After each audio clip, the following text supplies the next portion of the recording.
রমজানের পরে ইবাদতের সবচেয়ে বড় সিজন, সবচেয়ে গুরুত্বপূর্ণ মৌসুম হলো জিলহজের প্রথম 10টি দিন। কিন্তু এই 10টি দিন যে অত্যন্ত গুরুত্বপূর্ণ সে সম্পর্কে আমাদের সমাজের জানাশোনা নেই বললেই চলে। এই জন্য জিলহজের প্রথম 10টি দিন আর অন্য সাধারণ যে কোনো দিনের মধ্যে তেমন কোনো পরিবর্তন আমাদের মুসলমানদের জীবনে লক্ষ্য করা যায় না। আমাদের দৈনন্দিন জীবনে কোনো পরিবর্তন দেখা যায় না। আমল এবং ইবাদতের কোনো পরিবেশ, কোনো কসরত সমাজে পরিলক্ষিত হয় না। প্রিয় বন্ধুগণ, কোরআনে কারিমে 30 নম্বর পারা সূরাতুল ফজরের শুরুর দিকে আল্লাহ সুবহানাহু ওয়া তাআলা এই 10 দিনের শপথ করেছেন। আল্লাহ সুবহানাহু ওয়া তাআলা বলেন, ওয়াল ফজরি ওয়া লায়ালিন আশর ওয়াশ-শাফঈ ওয়াল ওয়াতর, অর্থাৎ সকালের ফজরের শপথ এবং 10টি রাতের শপথ এবং সেই 10 রাতের মধ্য থেকে জোড় এবং বেজোড় উভয় শ্রেণীর রাতের শপথ। এই আয়াতগুলোর তাফসীর প্রসঙ্গে মুফাসসিরিন ইকরাম লেখেন যে এখানে যে 10টি রাতের শপথ আল্লাহ সুবহানাহু ওয়া তাআলা করেছেন, জোড় বেজোড় রাতগুলোর শপথ আল্লাহ সুবহানাহু ওয়া তাআলা করেছেন, সেই রাতগুলো হলো জিলহজের প্রথম 10টি রাত। প্রিয় বন্ধুগণ, এই আয়াতগুলোতে আল্লাহ সুবহানাহু ওয়া তাআলা জিলহজের প্রথম 10 রাতের শপথ করাটা প্রমাণ করে যে জিলহজের প্রথম 10টি রাত আল্লাহ সুবহানাহু ওয়া তাআলার কাছে অত্যন্ত গুরুত্বপূর্ণ, তাৎপর্যপূর্ণ, অত্যন্ত ফজিলতপূর্ণ। সহিহ বুখারীর এক হাদিসে নবী সাল্লাল্লাহু আলাইহি ওয়াসাল্লাম ইরশাদ করেছেন, মা মিন আইয়ামিন আল আমালুস সালিহু ফীহিন্না আহাব ইলাল্লাহ মিন হাযিহিল আইয়াম। জিলহজের প্রথম 10 দিন নেক আমল করলে, ইবাদত বন্দি করলে আল্লাহ সুবহানাহু ওয়া তাআলা যত বেশি খুশি হন, বছরের অন্য কোনো দিন সমূহে ইবাদত বন্দি করলে আল্লাহ সুবহানাহু ওয়া তাআলা এত বেশি খুশি হন না। অর্থাৎ এই 10 দিনের ইবাদত আল্লাহ সুবহানাহু ওয়া তাআলার কাছে যত বেশি পছন্দনীয়, যত বেশি আল্লাহ সুবহানাহু ওয়া তাআলার কাছে ভালো লাগে, অন্য কোনো সময়ের ইবাদত, অন্য কোনো দিনের ইবাদত আল্লাহ সুবহানাহু ওয়া তাআলার কাছে এত বেশি পছন্দনীয় নয়, আল্লাহ সুবহানাহু ওয়া তাআলার কাছে এত বেশি প্রিয় নয়।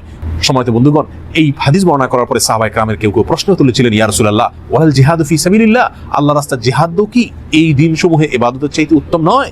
নবী সাল্লাল্লাহু আলাইহি ওয়াসাল্লাম বলেছেন, ওয়ালাল জিহাদু ফি সাবিলিল্লাহ, অন্য সময় আল্লাহর রাস্তায় জিহাদ করাও এই আমলের চাইতে উত্তম নয়। অর্থাৎ এই দিনগুলো নেক আমল আল্লাহ সুবহানাহু ওয়া তাআলার কাছে অন্য সময় জিহাদ করার চাইতেও উত্তম। তবে হ্যাঁ, এক ব্যক্তি যিনি আল্লাহর রাহে জিহাদে বের হয়ে গেছে নিজের জান এবং মাল নিয়ে এবং উভয়টি আল্লাহর রাস্তায় কোরবান করে এসেছেন, তার কথা ভিন্ন, স্বতন্ত্র।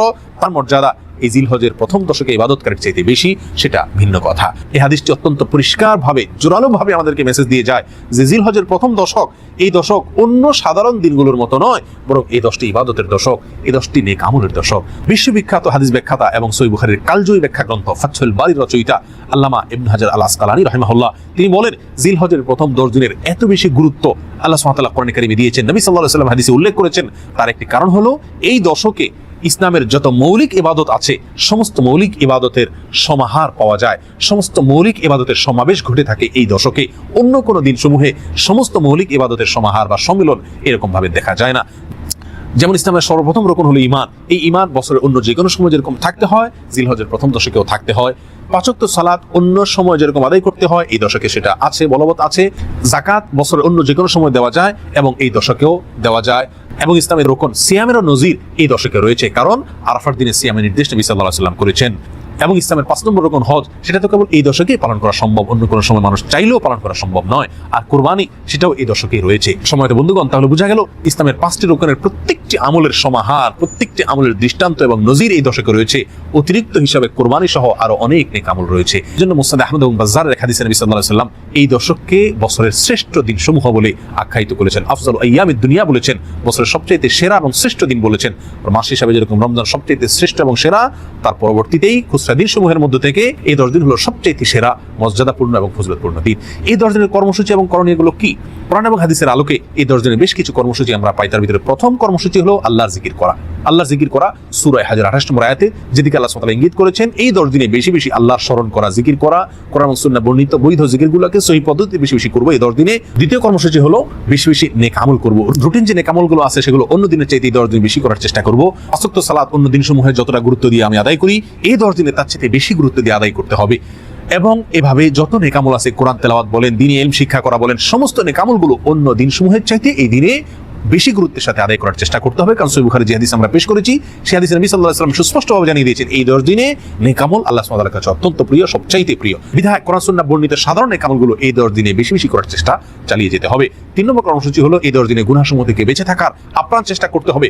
অন্য দিনসমূহে আপনি যে সমস্ত গুনাহে লিপ্ত থাকেন, এই 10 দিনে চেষ্টা করতে হবে সেগুলো থেকে বিরত থাকার জন্য। অন্য সময় গুনাহ থেকে বেঁচে থাকার জন্য যে পরিমাণ সাধনার চেষ্টা আপনি করেন, এই 10 দিনে আরো বেশি চেষ্টা আপনাকে চালাতে হবে, কারণ এই 10 দিনে নেক আমল করা আল্লাহ সুবহানাহু ওয়া তাআলার কাছে পছন্দনীয়। বদ আমল থেকে বাঁচার গুরুত্ব অত্যন্ত স্পষ্ট। 4 নম্বর করণীয় হলো যাদেরকে আল্লাহ সুবহানাহু ওয়া তাআলা সামর্থ্য দিয়েছেন তারা হজ করবেন। হজ হলো এই দশকের সবচেয়ে গুরুত্বপূর্ণ এবং প্রধান আমল বলা যেতে পারে। 5 নম্বর আমল হলো কোরবানি করা। যাদেরকে আল্লাহ সুবহানাহু ওয়া তাআলা সামর্থ্য দিয়েছেন তারা কোরবানি করবেন এই দশকে। 6 নম্বর আমল হলো যারা কোরবানি করার প্রতিজ্ঞা করেছেন, কোরবানি করার ইচ্ছা পোষণ করেছেন, তারা এই দশক উপলক্ষে মাথার চুল, হাত এবং পায়ের নখ এবং অন্যান্য পশম ইত্যাদি এগুলো কাটবেন না, ছিঁড়বেন না। জিলহজের চাঁদ ওঠা থেকে নিয়ে কোরবানি পর্যন্ত তারা এই চুল, নখ ইত্যাদি কাটা থেকে বিরত থাকবেন। এই বিষয়ে সহিহ মুসলিম হাদিসে নবী সাল্লাল্লাহু আলাইহি ওয়াসাল্লাম আমাদেরকে নির্দেশ করেছেন। 7 নম্বর আমল হলো বেশি বেশি তাকবীর, তাহমিদ এবং তাহলিল পাঠ করা। নবী সাল্লাল্লাহু আলাইহি ওয়াসাল্লাম বলেছেন, ফাকতিরু ফিহিন্না মিনাত তাকবীরি ওয়াত তাহলিলি ওয়াত তাহমিদি। প্রথম দশকে তোমরা বেশি বেশি আল্লাহ সুবহানাহু ওয়া তাআলার বড়ত্ব বর্ণনা করো, আল্লাহর একত্ববাদে বর্ণনা করো এবং আল্লাহ সুবহানাহু ওয়া তাআলার প্রশংসা করো। একত্রে পাঠ করার জন্য বেশ কয়েকটি ফরম্যাট বর্ণিত হয়েছে হাদিসে। তার মধ্যে থেকে একটি হলো আল্লাহু আকবার, আল্লাহু আকবার, লা ইলাহা ইল্লাল্লাহু, আল্লাহু আকবার, আল্লাহু আকবার, ওয়ালিল্লাহিল হামদ। আমাদের সমাজে জিলহজের প্রথম দশক উপলক্ষে কিছু মানুষকে হজ করতে দেখা যায়, আর সমাজের বেশিরভাগ মানুষকে কোরবানির প্রস্তুতি নিতে দেখা যায়, কোরবানি মহড়া পরিলক্ষিত হয়। কিন্তু এই দশকের এই যে আমলটি, তাকবীর, তাহমিদ, তাহলিলের আমলটি আমাদের সমাজে খুব একটা দেখা যায় না, অথচ এটি এই দশকের তৃতীয় গুরুত্বপূর্ণ আমল বলা যেতে পারে। এই দশকের সবচেয়ে গুরুত্বপূর্ণ আমল যদি হজ হয়ে থাকে, কোরবানি যদি দ্বিতীয় হয়ে থাকে, 3 নম্বর সবচেয়ে গুরুত্বপূর্ণ আমল হলো এই দশকে বেশি বেশি তাকবীর, তাহমিদ এবং তাহলিল পাঠ করা। সাহাবী আবু হুরায়রা এবং আব্দুল্লাহ ইবনে ওমর রাদিয়াল্লাহু তাআলা আনহুমা তারা এই দশকে বেশি বেশি তাকবীর, তাহমিদ এবং তাহলিল পাঠ করার জন্য বাজারে চলে যেতেন এবং বাজারে গিয়ে তারা উচ্চ স্বরে এই তাকবীর, তাহমিদ এবং তাহলিল পাঠ করতেন, উদ্দেশ্য যাতে করে শুনে অন্যরাও পাঠ করতে পারে। আমাদের মধ্যে কয়জন মুমিন আছি যারা এই সৎসাহস রাখি যে আমি বাজারে গিয়ে, দোকানে গিয়ে, মার্কেটে গিয়ে উচ্চ স্বরে তাকবীর, তাহমিদ এবং তাহলিল পাঠ করবো, এই আশায় যেন আমার তাকবীর, তাহমিদ, তাহলিল শুনে অন্যদের স্মরণে আসে, তারাও পাঠ করে। প্রিয় বন্ধুগণ, এই আমলটিকে সমাজে পুনর্জীবন দেওয়া অত্যন্ত গুরুত্বপূর্ণ। চেষ্টা করি জিলহজের প্রথম দশক উপলক্ষে দিনে রাতে চলতে ফিরতে, উঠতে বসতে, কর্মস্থলে, নিজের বাসস্থানে, সর্ব জায়গায় তাকবীর, তাহমিদ এবং তাহলিলের রব উঠাই দিই এবং পড়তে থাকি, অন্যকে শুনে শুনে পড়তে থাকি, উচ্চ স্বরে পড়তে থাকি। আল্লাহু আকবার, আল্লাহু আকবার, লা ইলাহা ইল্লাল্লাহু, আল্লাহু আকবার, আল্লাহু আকবার, ওয়ালিল্লাহিল হামদ। 8 নম্বর আমল হলো এই একই দোয়া আইয়ামে তাশরিকে প্রত্যেক সালাতের পরে নারী পুরুষ সকলে একবার করে পাঠ করা, অর্থাৎ ঈদের দিন এবং ঈদের পরে আরো 2 দিন, এই 3 দিন ফজর থেকে এশা পর্যন্ত প্রতিটি সালাতের পরে কমপক্ষে একবার করে আল্লাহু আকবার, আল্লাহু আকবার, লা ইলাহা ইল্লাল্লাহু, আল্লাহু আকবার, আল্লাহু আকবার, ওয়ালিল্লাহিল হামদ, এটা বা অন্য যে কোনো ফরম্যাট হাদিসে বর্ণিত হয়েছে, এইসব ফরম্যাটে তাকবীর, তাহমিদ এবং তাহলিল পাঠ করা। এটি হলো 8 নম্বরের আমল। 9 নম্বরের আমল হলো আরাফার দিনে নফল সিয়াম রাখা। নবী সাল্লাল্লাহু আলাইহি ওয়াসাল্লাম বলেছেন, সিয়ামু ইয়াউমি আরাফাতা আহতাসিবু আলাল্লাহি আন ইউকাফিরা আস-সানা আল্লাতী ক্বাবলাহা ওয়াল্লাতী বা'দাহা আও কামা ক্বাল। অর্থাৎ আরাফার দিনের সিয়াম কেউ যদি রাখেন তো আল্লাহর প্রতি আমার ধারণা হলো যে তার পূর্বের, পেছনের 1 বছরের গুনাহ আল্লাহ সুবহানাহু ওয়া তাআলা মাফ করে দিবেন এবং সামনের অগ্রিম 1 বছরের গুনাহ আল্লাহ সুবহানাহু ওয়া তাআলা মাফ করে দিবেন। যদি সামনের 1 বছর কারোর বাঁচার তৌফিক না হয় তো আল্লাহ সুবহানাহু ওয়া তাআলা তাকে হয়তো 1 বছরের নেক আমল তার আমলনামায় দিয়ে দিবেন। অনেকেই বলেছেন জিলহজের প্রথম থেকে 9 তারিখ পর্যন্ত প্রত্যেকটা দিনই নফল সিয়াম রাখার গুরুত্ব রয়েছে। যাদের সামর্থ্য আছে প্রত্যেকটা দিন রাখি, আর যদি সামর্থ্য না থাকে কমপক্ষে আরাফার দিনে, যেদিন হাজী সাহেবরা আরাফাতের ময়দানে অবস্থান করেন সেই দিনে আমরা এই চেষ্টা করি। আল্লাহ সুবহানাহু ওয়া তাআলা সকলকে তৌফিক দান করেন। 10 নম্বর আমল হলো ঈদুল আজহার সালাত আদায় করা এবং ঈদ উপরান্ত সমস্ত সুন্নাহগুলো পালন করা।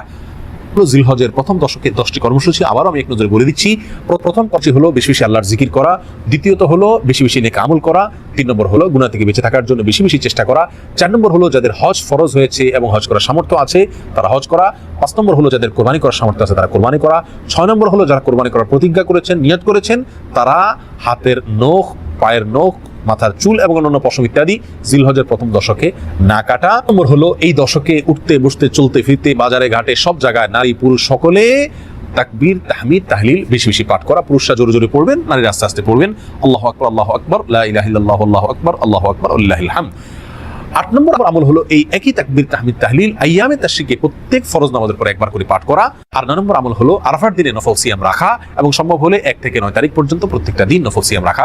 10 নম্বর আমল হলো ঈদের দিনের সমস্ত সুন্নাহ পালন করা, ঈদের সালাত আদায় করা। রমজানের পরে আয়তনে এবং গুরুত্বের বিচারে দ্বিতীয় বৃহত্তম ইবাদতের নেক আমলের এই সিজন সম্পর্কে আল্লাহ সুবহানাহু ওয়া তাআলা আমাদের সকলকে সচেতন হওয়ার, গুরুত্ব আরোপ করার তৌফিক দান করুন। বন্ধুগণ, জিলহজ তো প্রতি বছর একবার করে আসে। আমার জীবনে জিলহজ কতবার এসেছে, কিন্তু জিলহজের প্রথম দশকে নেক আমলের গুরুত্বের কোনো ছাপ আমার জীবনে কি আদৌ পড়েছে? এই প্রশ্ন আমরা প্রত্যেকে যারা যার নিজের কাছে রাখি এবং এই প্রশ্নের আলোকে জীবনের অবশিষ্ট জিলহজগুলোকে ভিন্ন মাত্রায় নেক আমলের মাধ্যমে কাটাবার চেষ্টা করি। আল্লাহ সুবহানাহু ওয়া তাআলা আমাদের সকলকে তৌফিক দান করেন। আসসালামু আলাইকুম ওয়া রাহমাতুল্লাহি ওয়া বারাকাতুহু।